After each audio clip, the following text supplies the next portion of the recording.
ẹ fọkàn balẹ̀ mo máa rẹ́yìn àwọn afẹ̀míṣòfò lórílẹ̀‐èdè yìí Tinubu fọwọ́ sọ̀yà. Ààrẹ orílẹ̀‐èdè yìí Aṣíwájú Bọ́lá Ahmed Tinubu ti tún rán àwọn aráàlú létí ìlérí rẹ̀ láti dáàbòbo ẹ̀mí àti dúkìá wọn àti láti tún mú ìbáṣepọ̀ pẹ̀lú àwọn orílẹ̀‐èdè yòókù dánmọ́rán sí i.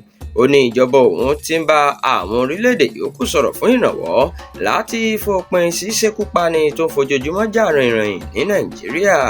Ó sọ eléyìí di mímọ̀ níbi ìpàdé àwọn aláṣẹ ìjọba tí wọ́n ṣe ní ilé ìjọba l'Àbújá, eléyìí tí wọ́n ṣe gbẹ̀yìn látinú oṣù keje ọdún yìí.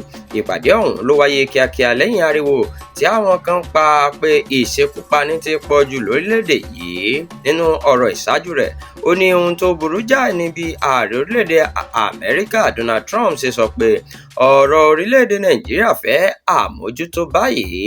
Ààrẹ Tinubu ti wá sọ pé gbogbo ọ̀nà ni ìṣèjọba òun ti ń wá báyìí láti lè rí i pé ètò ààbò orílẹ̀‐èdè Nàìjíríà yìí padà bọ̀ sípò.